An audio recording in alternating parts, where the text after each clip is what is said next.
Mes chers compatriotes, demain, 4 avril 2024, nous célébrons le 64e anniversaire de l'indépendance de notre pays. À toutes et à tous, j'adresse mes plus chaleureuses félicitations. Je rends hommage à chacune et à chacun de vous pour votre attachement aux vertus cardinales de paix et de démocratie qui fondent notre vécu quotidien. Les changements significatifs que nous venons de vivre de façon paisible témoignent une fois de plus de la maturité de notre peuple, de la vitalité de notre démocratie et de la force de nos institutions. Nous devons tous être fiers de cette belle performance. Cette année encore, par la grâce divine, notre fête nationale se déroule sous le signe de la communion spirituelle avec la semaine sainte pascale qui vient de conclure le carême, le mois de Ramadan qui tire également à sa fin. Cette année encore, par la grâce divine, notre fête nationale se déroule sous le signe de la communion spirituelle avec la semaine sainte pascale qui vient de conclure le carême, le mois de Ramadan qui tire également à sa fin. Compte tenu des circonstances, en lieu et place du défilé traditionnel, je présiderai demain, au Palais de la République, une cérémonie de levée des couleurs sobre et symbolique. Ce soir, alors que nous célébrons notre liberté retrouvée, mes pensées vont à nos vaillants résistants, héros célèbres ou méconnus, qui, se donnant corps et âme, ont défié l'odieux système colonial et sa prétendue mission civilisatrice pour défendre la liberté de notre peuple et ses valeurs de culture et de civilisation. Je voudrais également saluer avec respect et affection nos anciens combattants qui ont sacrifié leur jeunesse loin de leur famille au prix de leur liberté et de leur vie. Je rends un vibrant hommage à mes prédécesseurs, les présidents Léopold Sédar Senghor, Abdou Diouf, Abdoulaye Wade et Macky Sall, qui, chacun, a apporté sa pierre à l'œuvre de construction nationale. C'est sur la base de ce legs que je veux poursuivre avec vous notre quête collective du Sénégal de nos rêves. Mes chers compatriotes, la fête nationale met à l'honneur nos forces de défense et de sécurité. À vous, officiers, sous-officiers et militaires du rang, qui avez choisi le métier risqué des armes, je réaffirme la reconnaissance de la nation.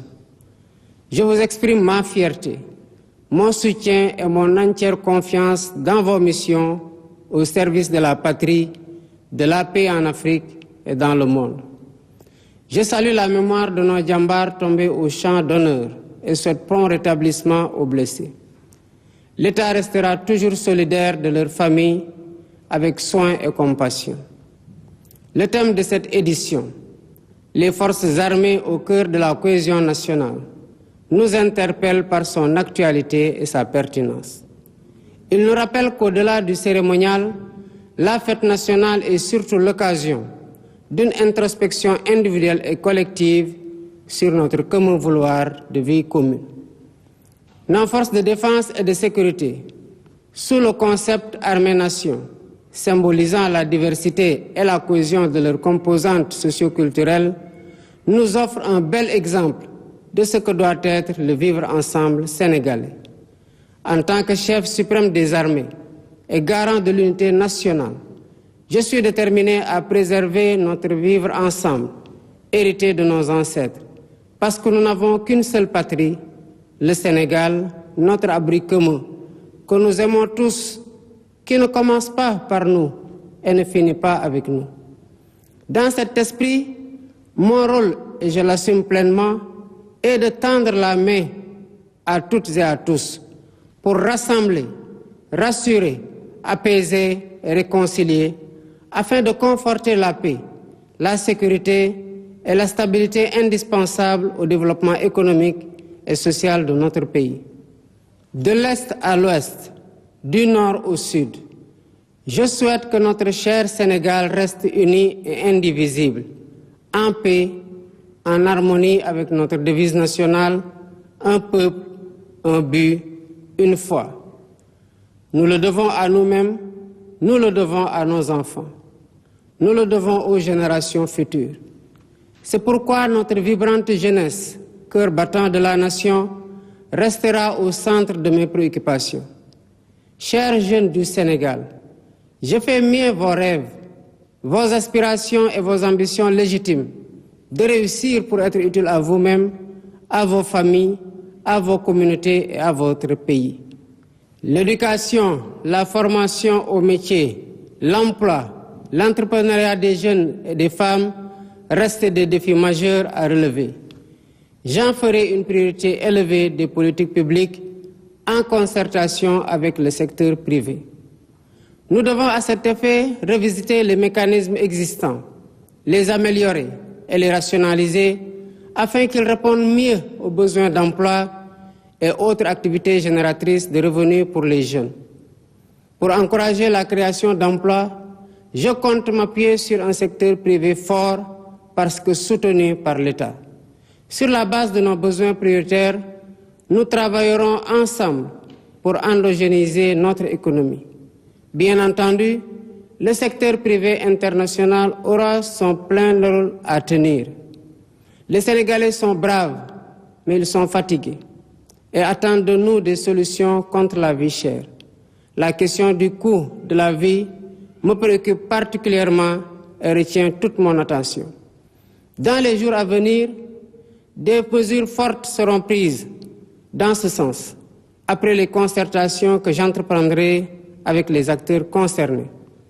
Mes chers compatriotes, de l'indépendance à nos jours, notre système politico-institutionnel et judiciaire a vécu bien des péripéties, les unes plus heureuses que les autres.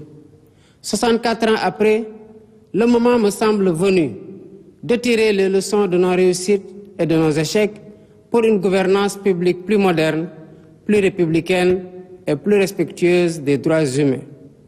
C'est pourquoi, après avoir démissionné de mon poste de secrétaire général de PASTEF Les Patriotes, pour ainsi me mettre au-dessus de la mêlée, je convoquerai de larges concertations avec la classe politique et la société civile sur la réforme du système électoral notamment, le remplacement de la Sénat par une commission électorale nationale indépendante avec un renforcement de ses moyens de fonctionnement et de ses prérogatives, la rationalisation du nombre de partis politiques ainsi que leur financement, l'inscription sur le fichier électoral concomitamment à la délivrance de la pièce nationale d'identité.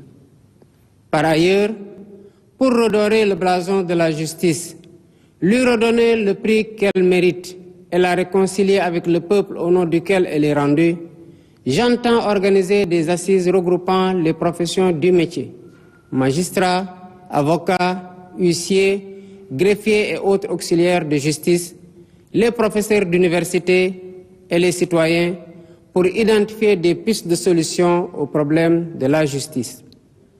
Dans la quête d'un Sénégal meilleur au bénéfice de tous, j'entends instaurer une gouvernance vertueuse fondée sur l'éthique de responsabilité et l'obligation de rendre compte. En outre, j'engagerai sans tarder une politique hardie de bonne gouvernance économique et financière par la lutte sans répit contre la corruption, la répression pénale de la fraude fiscale et des flux financiers illicites, la protection des lanceurs d'alerte, la lutte contre le détournement des deniers publics et le blanchiment d'argent, l'amnistie des prête-noms et leur intéressement sous condition d'autodénonciation, la publication des rapports de l'IGE, de la Cour des comptes et de l'OFNAC. De même, l'exploitation de nos ressources naturelles qui, selon la Constitution, appartiennent au peuple, retiendra particulièrement l'attention de mon gouvernement. Ainsi, en plus de la mise en ligne déjà effective des contrats miniers, pétroliers et gaziers sur le site de l'ITIE Sénégal, je ferai procéder à la divulgation de la propriété effective des entreprises extractives conformément à la norme ITIE, à l'audit du secteur minier, gazier et pétrolier et à une protection plus soutenue du contenu local au bénéfice du secteur privé national. Au demeurant, je voudrais dire à tous nos partenaires privés qu'ils sont les bienvenus au Sénégal. Conformément aux lois et règlements en vigueur, les droits de l'investisseur seront toujours protégés, de même que les intérêts de l'État et des populations. À nos pays amis et partenaires, je voudrais assurer que le Sénégal reste un pays ouvert et accueillant pour tous. Nous veillerons sans cesse à maintenir et raffermir les relations de bon voisinage et de solidarité agissantes au sein de nos organisations communautaires, notamment la CEDEAO et l'UEMOA. Héritier de l'idéal panafricaniste de Cheikh Anta Diop et de Léopold Sédar Senghor, un des pères fondateurs de l'Organisation de l'Unité africaine, nous demeurons fermement engagés dans la construction de l'intégration africaine et la réalisation des objectifs de la zone de libre-échange continentale africaine. Nos partenaires étrangers de tous horizons sont d'égale dignité pour nous. À tous, nous devons respect et considération. Et de tous, nous demandons respect et considération. Nous resterons engagés pour une gouvernance mondiale plus juste et plus inclusive, dans le respect de l'égale dignité des valeurs, de culture et de civilisation. Mes chers compatriotes, la fête nationale, symbole de notre souveraineté, nous rappelle que nous sommes seuls face à notre destin et que personne ne fera à notre place ce que nous ne sommes pas disposés à faire pour nous-mêmes. Nous avons la responsabilité historique de conforter notre souveraineté en rompant les chaînes de la dépendance économique par le culte permanent du travail et du résultat. Dans cet esprit, l'administration doit agir à tous les niveaux de façon plus accueillante et plus efficace pour les usagers du service public. Nous devons bannir de nos pratiques les procédures et formalités indues qui altèrent l'efficacité de l'État. Dans cet objectif, j'entends investir massivement dans la digitalisation des services et des procédures administratives. De même, il y a urgence à gagner notre souveraineté alimentaire en investissant plus et mieux dans l'agriculture, la pêche et l'élevage, les trois mamelles nourricières de notre pays. Je tiens particulièrement à ce que les subventions substantielles dépensées chaque année dans la campagne agricole bénéficient aux véritables producteurs et non à des acteurs intermédiaires. En définitive, mes chers compatriotes, l'indépendance que nous célébrons demain est certes un événement festif, mais aussi et surtout un test de résilience et de grandeur pour la nation.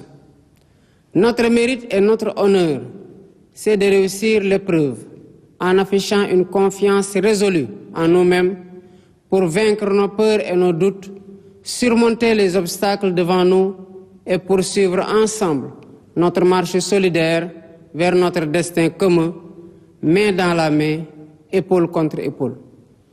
C'est à cela que je vous invite dans la communion des cœurs et des esprits.